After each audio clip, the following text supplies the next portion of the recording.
lessons as I started this morning to try to share with us that there are some things that we know the scripture. We know what the scripture teach. We try our best. Let's be honest. We try our best to live. But boy, life will just throw you some curveballs. Yes, Lord. And even when it doesn't throw curveballs, pinch yourself. We real people. Verse 19. Wherefore,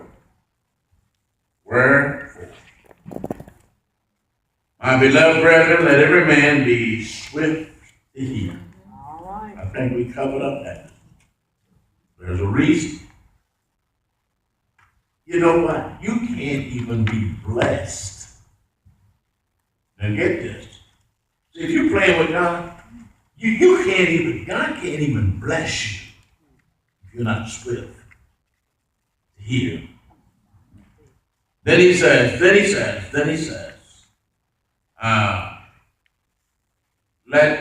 slow to speak. I'm still learning. I'm probably the only one. I've bumped my head 100 times, and if the Lord let me live another 100 days, I'll probably bump my head every day. And then he said, slow to wrath. I don't know what it is. Slow to hear. And slow to wrath. Then he goes on, for the wrath of man worketh not righteousness of God. I told you this morning that society is just shaping us to those problems. And then when we look at James's other point, James is very practical in his speech. James says, but be swift to hear, but slow to speak. How many times have you just flew off the cuff? Mercy. Can't count. I'm not talking about a lifetime. How many times you flew off today? And flying off the cuff. I mean, if you out in the street dealing with your issues and you happen to fly off the cuff, they got a remedy for that now. Situation. Let me give you a biblical situation. And when we go through this, I want you to put the mirror, as James said, whosoever looketh in the perfect law of God. All right.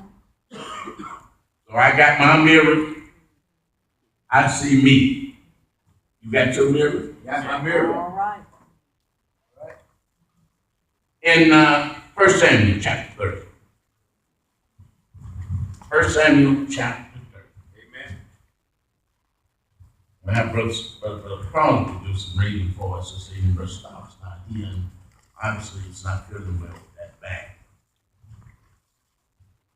But in 1 Samuel, I said 30, Brother Crawley, I almost 30 through all them. We're going to go over 30. Let's start with 30. Is that okay? Amen. Y'all ready? Come on. You can read along with us, but see, put your mirror up and see if you see who you see. Bible says now the Philistines fought against Israel. Mm-hmm. And the men of Israel fled from before the Philistines and fell down slain in Mount Gilboa. What has happened is here's a group that's got engaged in combat. Mm-hmm. And the Bible says, and they were slain at Mount Gilboa. Read.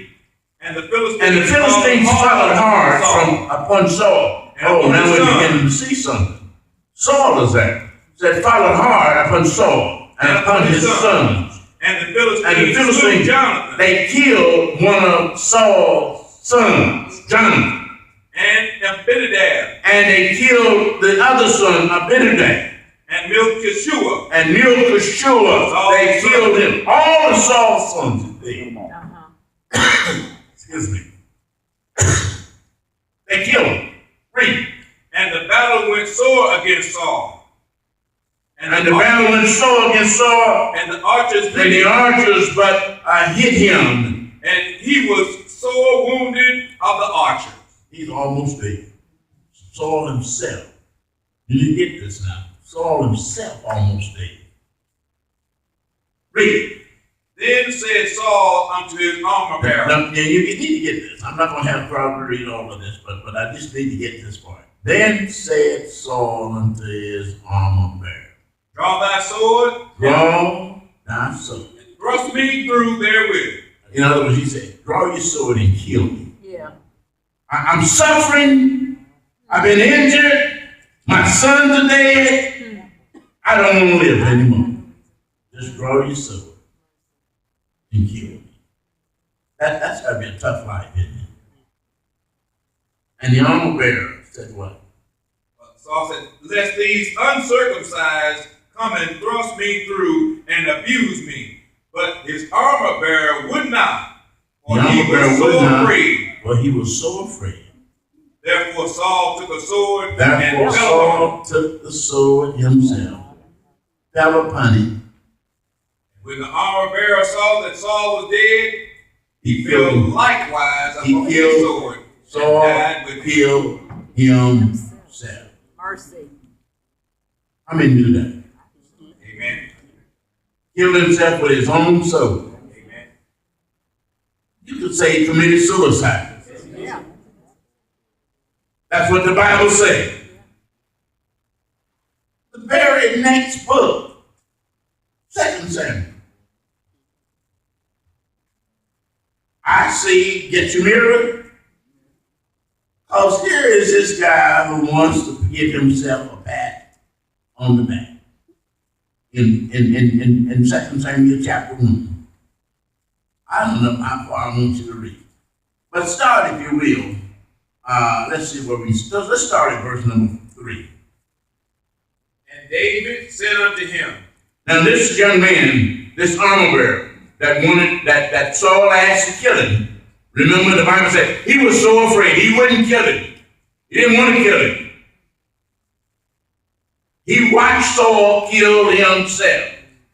He did nothing to him. He goes back to the camp and David said, well, how'd things go? Let's see what he said. David said unto him, from whence come thou? From whence comest thou? And he said unto him, out of the camp of Israel, I escaped. Read. David said unto him, how went the matter? In other words, how did it go? He said, read. I pray thee, tell me. And he answered, that the people are fled from the battle. People fled. Many of the people are fallen and dead. Saul and Jonathan, his sons, are dead also. Now he told the truth. But he's trying to get some credit, hasty speaking. The Bible says, swift to hear, slow to speak. Watch this guy. Watch this guy. And David said unto him. David said unto the young man that told him, how knowest thou that Saul and Jonathan, how you know Saul and Jonathan and his son be dead?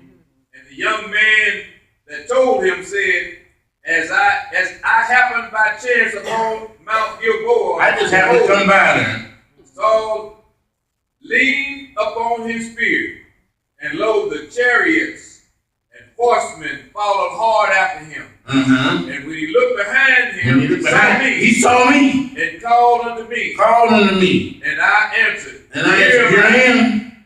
He said unto me, who art thou? I answered him, I am Amalekite. I'm an Amalekite. Said unto me again, he said unto me, stand, I pray upon thee. Slay me, for anguish is come upon me. He told him, my life Saul did ask this young man, slay me. Young man was afraid to slay him. He said, no, I can't do it. But now he's telling David.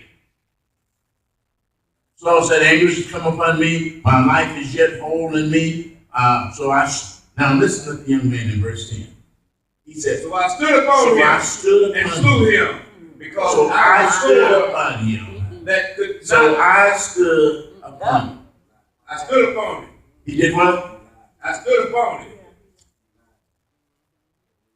So I stood upon him because I was and slew him that Because I was sure that he could not live after that. And I took the crown that was upon his head. I took the crown upon his head. And the bracelet that was on his arm. And have brought them hither I brought them to my Lord. He told me to bring them to my Lord.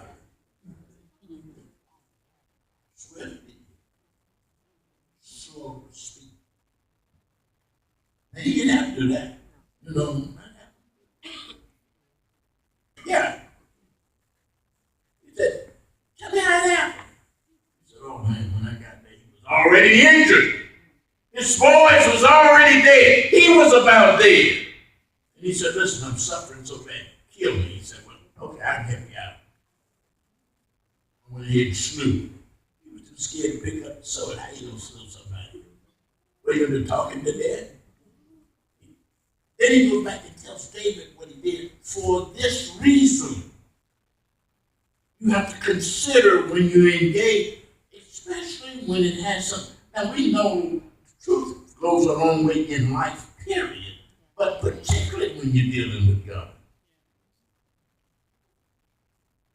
So he says, "Well, I'm ready to kill him." And this thing upset David so much. Then David took hold of his clothes and rent them, and likewise all the men that were with him. And they did it for two reasons. One is they wanted to show honor, togetherness, unity. But the young man made a mockery out of this whole scene. Saul wanted to die an honorable death. That's why he didn't want to die. Yet he had to kill himself. And that's why that came in like the credit. Can't tell how he did it. I was the only one out there. And then I was the only one out there. Me and Danny were the only one there. And so we're gonna take the credit for it. But that's why that's the idea behind this swifter here, slow to speak. Slow to speak. And many people think slow to speak means to stutter along. It means to consider what you say, because there is a price at the end of everything that you say. So you need to consider what you say, and especially with each other. Yes. Amen. If you don't consider it, it'll always come back again. All through the scripture, Solomon speaks. Proverbs 10:19. He said, "In the multitude of words, sin is not lacking." He says, "But he who restrains his lips is wise." Slow to speak. Not only that, he says, "Guard against your mouth, preserve, because it preserves life. But he who opens his lips shall have destruction." You know, that's kind of like this guy that's running for president. You know, it's a slow wrath. And I want to tell you know this. If you go out of the house every day, go to work, the doctor, the grocery store, we live in a society that's geared toward anger. Yes. Mm-hmm. Yes.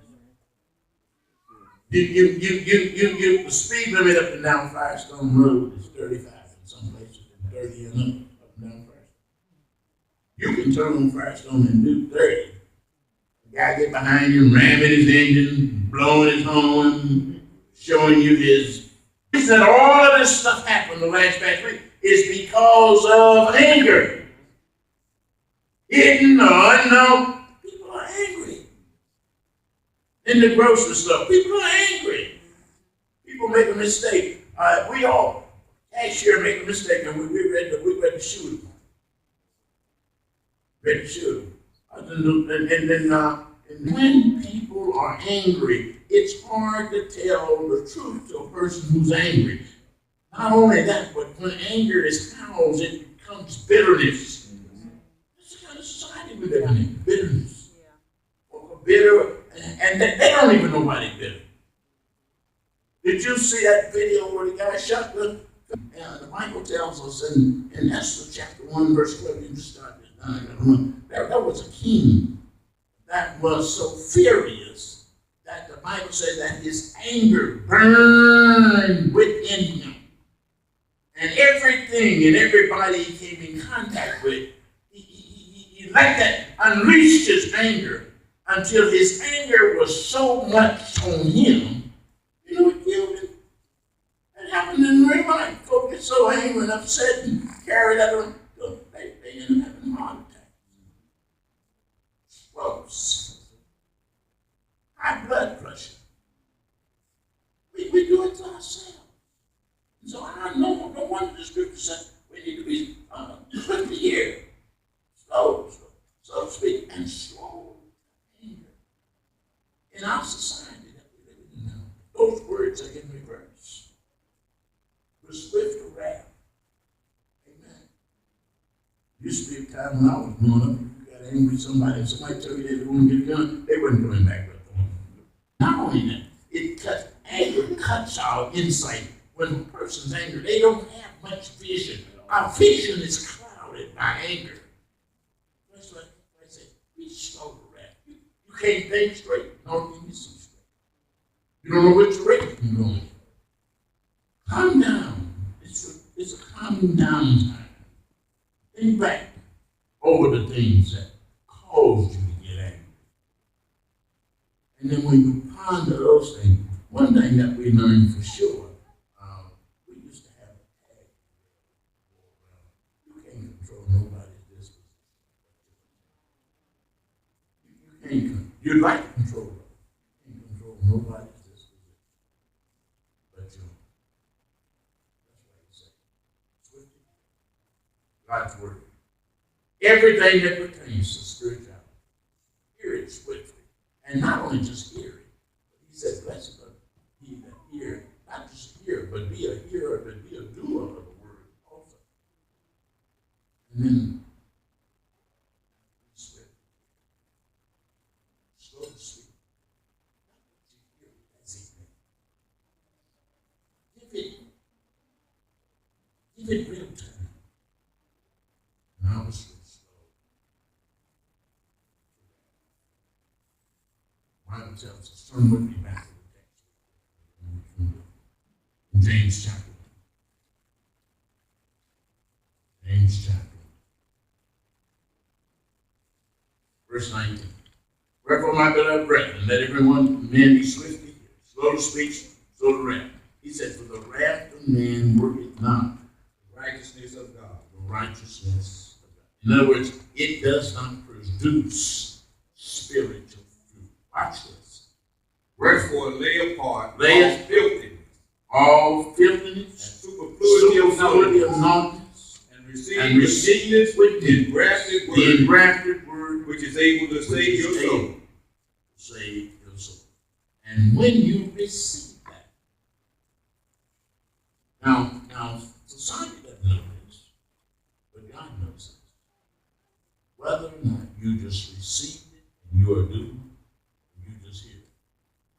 hear very well, but they don't do it. He said, but be ye doers of the word and not hearers only. Deceiving yourself, your own self. Well, if any be a hearer of the word and not doer, he's like a man that's beholding a natural face in a glass. Behold, he beholdeth himself, which way goeth his way, and straightway forgetteth what manner of man he was. There's a lot that can be added to that. Because when we learn to do that, we work toward perfection. Now, we're not perfect, but we want to strive toward perfection. Oh, we're going to make mistakes. But perfection in this life would be maturity. Just maturity. Be able to deal with issues, deal with circumstances, deal with each other, deal with God and the issues that confront us every day. We don't even have issues. And when I say we, I'm just speaking in general consensus about the church, not necessarily Sweetwater, but we don't even have issues with it. If there were going to be anybody that had a prayer vision, who do you think should have been leading the way?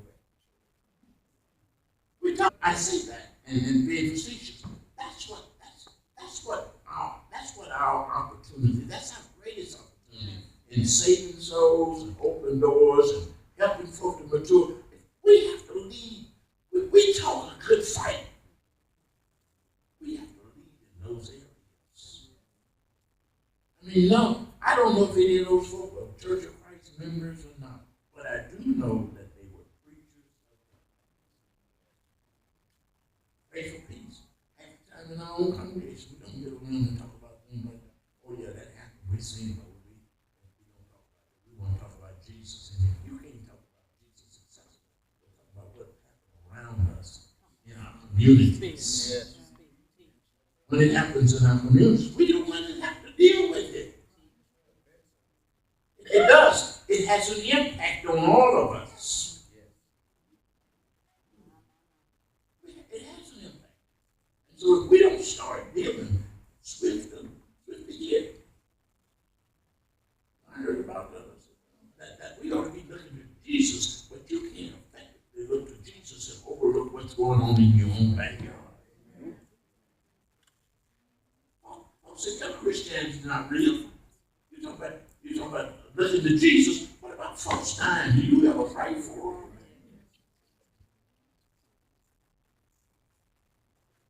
Then Paul teaches this great principle. Paul said, weep with them that rejoice with them.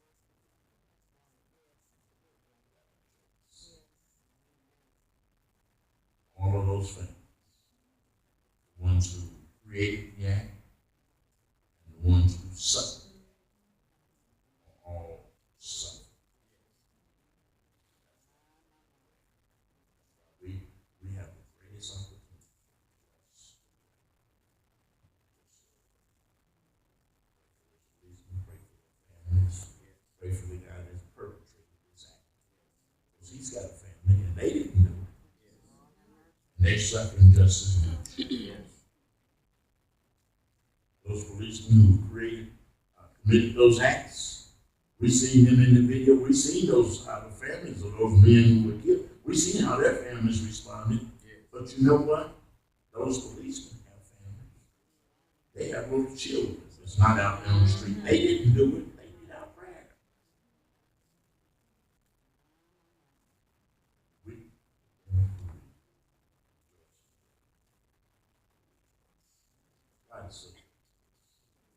We need to take advantage of it. Each day, we strive to get closer and closer. Someone said our salvation is nearer today. Listen, thank you so much for you here. You need our prayer. The Bible says the prayers of the righteous. This is a time to be swift to hear. If you're here, you're not a member of the church. You can come by hearing God's word, believing, repenting your sins, confessing, and be willing to be very. God bless you.